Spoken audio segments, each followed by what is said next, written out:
Bismillahirrahmanirrahim. Quick count, real count, dan manual count. Nah, ternyata kalau selama ini ada yang rame tentang penentuan awal bulan, dan juga ada yang rame tentang penentuan suara dalam pemilihan.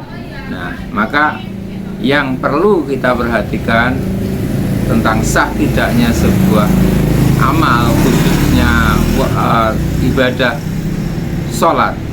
Awalu yuhasabu yaumal qiyamah as-sholat.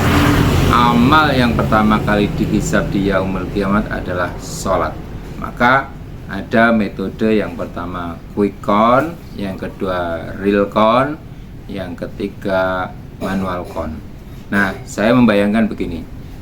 Untuk yang quick count, kita cukup melihat jadwal, baik jadwal tahunan yang ada di kalender dari Depak atau dari berbagai lembaga, itu bisa menjadi quick count, jadwal cepat.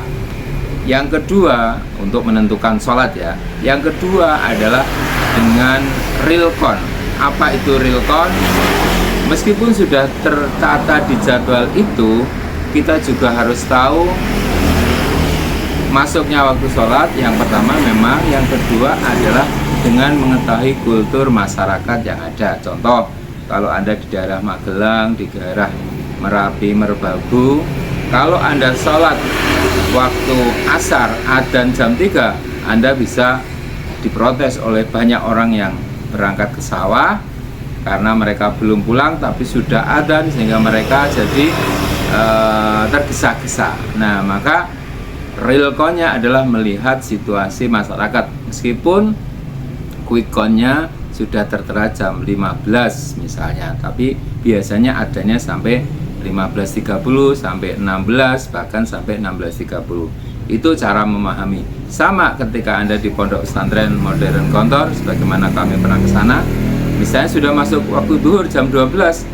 Kalau Anda adzan pakai pengeras suara, pakai speaker, itu bisa dimarahi karena di sana real count-nya, sholat duhurnya yang pada waktu saya ke sana itu mengikuti waktu jam belajar, yakni jam 13 masuk duhur. Itulah cara memahami keadaan supaya kita tidak sok pinter, sok jago, sok pahlawan, tapi bisa menempatkan diri. Nah, yang ketiga adalah metode dengan cara menentukan waktu sholat dengan manual count, yakni kalau waktu subuh itu adalah berdasarkan terbitnya fajar shidik, bukan fajar kadhib ya. Jadi kalau sudah ada terbit fajar shidik warna merah dari arah timur, kalau di Indonesia itu berarti sudah masuk waktu subuh. Kemudian nanti kalau sudah terbit itu berarti masuk waktu syuruk, baru bisa sholat sekitar 10, 15 sampai 20 menit setelah terbit, karena pada waktu terbit matahari itu setan ya berada dalam tanduk setan ya. Kita nggak boleh sholat pada waktu itu ya. Nah, yang berikutnya kalau satu duha itu sudah sepenggalah. Nah, waktu duhur itu tidak bisa kita sholat pas matahari di tengah-tengah, tapi ketika saat itu ketika sudah lingsir, sudah bergeser sedikit, itu masuk waktu duhur. Maka jenengan supaya nanti bisa melatih anak-anak sekolah ketika tidak membawa jam, cukup dengan memasang atau menegakkan lidi atau menegakkan kayu. Ketika masih bayangannya masih sama, berarti itu manual count-nya itu belum duhur. Duhurnya kalau sudah bergeser sedikit, dan itu sudah bisa masuk duhur. Nah, kemudian waktu asar adalah ketika gambar asli dengan bayangannya lebih panjang, itu nanti sudah masuk waktu asar. Kalau masih sama, apalagi bayangannya lebih sedikit, masih duhur ya. Nah, kalau waktu maghrib itu ditandai dengan terbenamnya matahari. Nah, kemudian waktu isya ditandai dengan hilangnya mega merah di arah barat.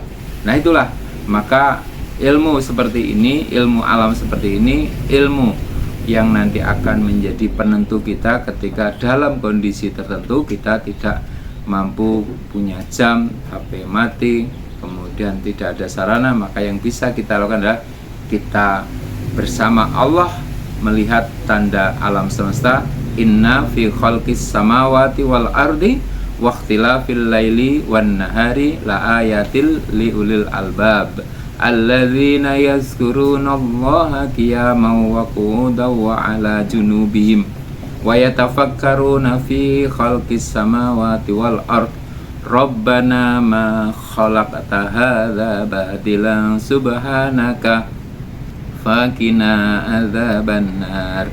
Silakan baca dalam surat Al-Imran 191. Di situ ada tanda-tanda yang Allah ciptakan agar kita terus belajar dan bisa mengatakan Rabbana ma khalaqta hadza batila subhanaka faqina adzabannar. Ya Allah, tidaklah Engkau ciptakan semua ini dengan sia-sia. Maha suci Engkau ya Allah, jauhkanlah kami dari siksa api neraka.